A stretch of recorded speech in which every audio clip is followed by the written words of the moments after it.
It's because it's age n or older to account for the fact that we're stopping the equations even though individuals who are age n and older may still be keeping. So any individual that's older than age n, like n plus 1, n plus 2, n plus 3, is going to reproduce at this rate because this applies to all individuals age n and older. Okay. Yeah? Right, so age n and older, every individual in the category age n and older is treated in exactly the same way. Every individual age n and older survives at the same rate and reproduces at the same rate. Okay? Now this model is a very well-known model, and it's called the Leslie matrix model. And it's been used in many sorts of things. It's been used to study in ecology. The human version, obviously, is used in actuarial sciences, used to project population structure and changes through time. It's also used to project whether a population is going to be growing or declining. So it's also used in analyses in conservation biology to see if a species is possibly going extinct. So how do we find that out? Okay, so the way we find out what's going on is there's a very important thing about the matrix L. And that is, the matrix L is known as a non-negative matrix. Sometimes it's also called positive, which means that every element is non-negative, but at least one of the elements is positive. Now, there's something else about the matrix, and that is it's called primitive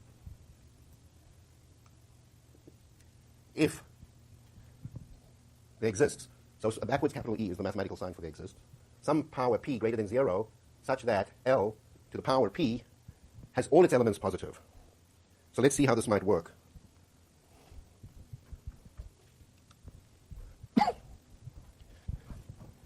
So here's a matrix.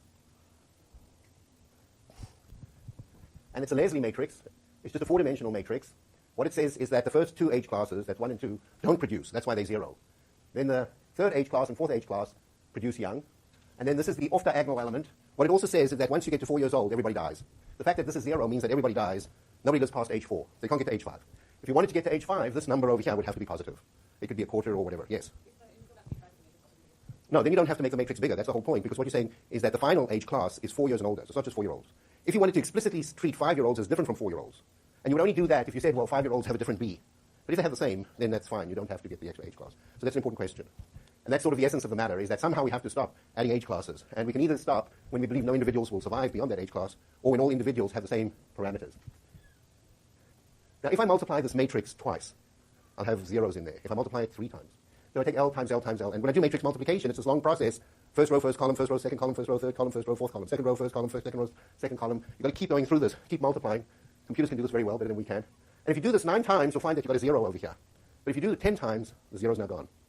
So a matrix like this passes the test that there exists some power such that if I multiply P, if I multiply L to that power, all elements are positive. So certainly all elements remain non-negative, but the question is whether they become positive. And so you have to check this. Now, why do we do that? We do that to check out a condition that's needed for a theorem called the Perrin-Frobenius theorem. If L satisfies this quality, if L is a positive matrix and it's primitive, it's called primitive if this holds. So primitive if I can find a P such that this happens. If the matrix is primitive, so we start off with non-negative elements, some of which are 0. We keep multiplying and we check. You'll see that if it's not primitive, eventually you'll get a pattern where you get the same number of zeros cycling through in different places. So it's not like you have to go on checking forever. After a certain amount of time, you'll see that you no longer fill in any extra zeros. And the zeros kind of switch around, depending on, and you get a pattern of zeros kind of switching around as you keep multiplying. So you certainly don't have to keep on multiplying. This is just a demonstration. If it's primitive, then what I can say is that there exists a dominant eigenvalue, lambda I, which is positive. I'll call it lambda 1. The resolution on this screen is not very good. But if it's primitive, there will exist an eigenvalue. It's going to be positive and it's going to be the biggest. And I'll call it lambda 1. So you can find a lambda that you can call lambda 1. When you solve the eigenvalue equations, we said you get lambda and mu in 2 dimensions. I could call that lambda 1 and lambda 2. Or I could have called it lambda 2 and lambda 1. So lambda could have been called lambda 1 and lambda mu, and mu could have been called lambda 2. Or mu could have been called lambda 1 and lambda could have been called lambda 2. But what I do is I get n of them. I pull out the one that is biggest in absolute value. The one that's biggest in absolute value also turns out to be positive as well. So it's not like you can get a minus 6 that's bigger in absolute value than all the others. If it's bigger in absolute value, it's also bigger in its value as well. So it dominates. And it has a corresponding eigenvector, x1, which we'll write in this way in terms of transpose. That should be an equal sign in there. And it is an equal sign. It just doesn't project as an equal sign there. Okay. Just projecting as an equal sign. And what this says is that this dominant eigenvalue has an eigenvector whose elements are all positive. And if you have a look at the proportion, if you have a look at each element as a proportion, so, x11 over the sum of the all elements, x12 over the sum of all elements. So if you normalize this to proportions, then what they will tell you is ultimately the population is going to keep changing over time until the dominant eigenvalue tells you the proportion in each H class, and the dominant eigenvector, the dominant eigenvalue will tell you the rate at which it grows. So for example, if the dominant eigenvalue is 1.2, then in each time interval the population will grow by 20%. If the dominant eigenvalue is 0.9, then in each time interval the population will decline by 10%. So if it's less than 1, the population will decline. It will still approach a stable age distribution, but you don't really care too much anymore. It approaches it, but it's going down the tubes. So in conservation biology, people like to build a life table, and they like to solve for the dominant eigenvalue and find out whether it's greater than 1 or less than 1. If it's greater than 1, the species is growing. If it's less than 1, the species is declining. If it's equal to 1, it means it's just holding its own. Okay? Any questions about this? Now this holds equally well if the matrix here is not just an age structure matrix, but it's also a stage structure matrix. So in other words, we'll come to what that means later, but instead of just saying a stable age structure and a stable age distribution, then it would apply to a stable stage structure and a stable stage distribution. But before we come to talking about that, we'll discuss another way to look at this matrix and to look at this process, and that's called a life cycle graph. And in a life cycle graph, what happens is you have individuals in the first class and individuals in the second class, third class, fourth class, or first life stage, second life stage, third life stage, fourth life stage. If these life stages are ages, so first life stage, age 1, second life stage, age 2, then you go from age 1 to age 2, age 2 to age 3, age 3 to age 4 in each time step. There's nothing else you can do because aging is that linear process. And then you have the reproductive process called F. Now what we did is we said that Fi is equal to S0 times Bi. So if you have a look here, sometimes what will happen is that Bixi could be written as Fi. Fi is then the total number of young produced. There's also an S0 in here. Let's see how that does. No, sorry, not there. Let's go to where it's got the S0 in. Over here. Yeah. So for each I, I'm calling this Fi. So Fi is S0 Bixi, and it's telling you the number of 1-year-olds that are coming up as produced by the I-year-olds in the population the previous time. And so the life cycle graph would look like this. Now there are other ways of dividing populations into classes. And very often we do this for populations like insects. We don't age individuals, but you look at the life stage. So an insect can be in an egg stage. If the egg hatches, there's a tiny little larva. And sometimes we'll call that the first instar. Then what happens to that first instar? It eats and eats and eats, gets bigger and bigger. It kind of grows out of its skin. So it stops eating, the skin splits. There's kind of a more elastic skin underneath that it can grow into again. And then it's called the second instar. It keeps eating, and then the third instar. How many of you have ever kept anything like silkworms? Yeah, so have you noticed that process in silkworms? Maybe you haven't seen them shed their skin, but then you've seen from the larval stage, they get to a certain stage, and then they spin a cocoon. That's called the pupal stage. And then they're in that stage for a while, and then they undergo this transformation in the cocoon, and they come out as an adult. And so you have these distinct life stages that you can say, first instar, second instar. Some may have 5 instars, some may have 4 instars, some may have 6, depends on the species, the cocoon, and the adult. So you would have 8 stages, or any number of stages. So what would happen in a situation like that is a certain number of individuals on the first stage, let's say the egg, and you have one tick of the clock, which may be 1 day or 1 week. A certain proportion of them will hatch, a certain proportion will stay in that stage. Now you have some in the second stage, another click of the clock. A certain proportion of them will go to the next stage, and another proportion will stay in that same stage. And so they can either stay in the same stage or move to the next stage.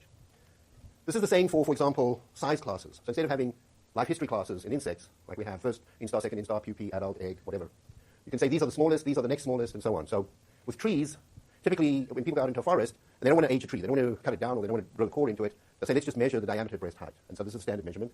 I don't know how many, it's like 40 inches above the ground, or whatever the standard is. And it's hard to actually have the standard, because if you go to a tree, you say, what's ground level? Right next to the tree, the sort of ground is moved up a little bit, and the roots are coming out. So this is not an exact science. But you can measure them, and then you can say, okay, all trees that have this diameter, let's say, I'll put into 2-inch diameter classes. Any tree from 0 to 2 inch will be in class 1. From 2 to 4 will be in class 2. From 4 to, please don't use your telephone in here. It's not great for me to try to be talking to people who are not paying attention. So there may be 4 to 6, 6 to 8, so on. And then you come and measure. And you say, okay, I'm going to come into the forest every 5 years, because there's not enough growth in 1 year for a lot of trees to make the transition to grow from 2 to 4. But in 5 years, a proportion of these may grow from 2 to 4. So maybe half of them will go on to the next stage, half of them will stay in the same stage. So if you now do this, you can write a more sophisticated equation that will look like this. And this is called the Lefkovich model. In the Lefkovich model, the difference is that the diagonal is no longer 0. So what happens here is P2 is the proportion of individuals that go from size class 1 to size class 2. But 1 minus P2 is the proportion that did not go. Those that did not go stayed in the same class. If they stayed in the same class, they must be on the diagonal. Because the diagonal says, I'm in I, and I stay in I. The off-diagonal says, I'm in I, and I go to I plus 1. So the fact that you go from I to I plus 1 means you 1 down from the diagonal. If you go from I to I, which is the same staying in I, you're staying on the diagonal. And so you get this matrix, which has got a lot of zeros in it, but now the zeros over here have disappeared, so that you have non-zeros, positive numbers, on the diagonal. Now again, the Perrin-Frobenius theorem applies to this. It doesn't care about the fact that this diagonal had 0 elements. Now it becomes more likely that you'll be able to find a value p such that if this is the matrix L, then you can multiply L a few times and all the zeros disappear, then the Perrin-Frobenius theorem applies. And if the Perrin-Frobenius applies, then the dominant eigenvalue will tell you whether the population is going to grow or decline. The population will grow if the dominant eigenvalue is greater than 1. It'll decline if the dominant eigenvalue lies between 0 and 1. If the dominant eigenvalue lies between 0 and 1, like 0.9, then it means the absolute value of all the other eigenvalues must be somewhere between 0 and 0.9. Like, could be 0.8, 0.3, could be minus 0.5. It's just that absolute value, it's less than 0.9, and 0.9 tells you that the population will be declining. If the dominant eigenvalue is 1.5, then every 5 years, the population is increasing in terms of the number of individuals, the total number of individuals in the population. And the only way you can get a population growing is that you've got a lot of new individuals coming in. Okay. So now you can read about including age structure in harvesting. I'm not going to go through this in detail because what I really want you to understand is the Leslie matrix model. But if you take a Leslie matrix model over here, you can write this in vector form x of t plus 1 is equal to ax of t. This is a. I've been talking about L. And you can say x0 is defined to be some starting value. Then you can project out. Now you can say, okay, I'm going to look at this formula. So let's go to something bigger here. Okay, so there's the basic model. And now I'm going to say, this formula here says that I have my Leslie matrix model. I apply the aging part to it. But before I change their names. So in other words, I have xi and a certain proportion of them survive. Then I remove a certain proportion. So this is the harvest. And then what's left, I call xi plus 1. So that's what that model says. And for consistency, you have to have that the elements of this cannot be bigger than this times this, because then you'd be taking out more than there is. And then you can say, in the population, I have a number of weights. So individuals that I take out from different classes, I weight in different ways. I can either weight it because different individuals in different size classes have different mass. So if I want to calculate the total mass I'm removing, or they may have different value. So W could be a mass weight or a value weight. And then I can set this up. And so this is what I'm harvesting. When I take the vector W and I multiply it by U, and the transpose means that what I'm doing is I have here a vector W, transpose U. So that's the same as saying I have W1, W2 up to Wn. And because it's transpose, it's written as a row. U1, U2 up to Un. Those are the elements of U. Now I multiply this times this. That's equal to W1, U1 plus W2, U2 plus W3, U3 plus Wn, Un. Okay? Now I'll take this, and I say if this represents a value, I can multiply by e to the minus delta t if I'm looking at how things change over time, and I can make these functions of t, and so I can get a harvesting problem where I've discounted the value from one period that I've harvested to the next. So this kind of fits in with what we've been doing. And for those of you who know anything about this, you can set this up as a mathematical programming problem. Is anybody here who's come across linear programming? Nobody. So if you're in resource economics, you'll come across linear programming for sure, and other kinds of programming, in which it tells you how to solve these problems so that, for example, you can maximize your harvest over the long run, or you can maximize your present value. Now, the difference between this and the optimal stand management problem is this tells you how much to take out in each time period, and this is selective harvesting from different age classes. So it's not the problem where you come in and you cut everything down, you let it grow, you cut everything down. This tells you what proportion to take out from each age class. So this is sometimes called uneven age stand management. If you've got a stand of trees and you're letting them grow, and you say, how many should I take out in this size class? How many should I take out in that size class? And then you walk into the forest and you kind of thin it out. You don't take them all out from one corner, but you thin it out. Then setting up a problem in this way will help you solve it. Now, we're not going to obviously do that, but this is just to show you how you can use these models to set up what's called an uneven age stand management problem. Okay.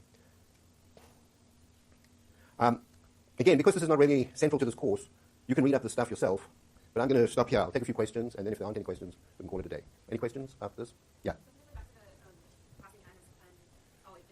Yes. Right. So then you've got to say every individual.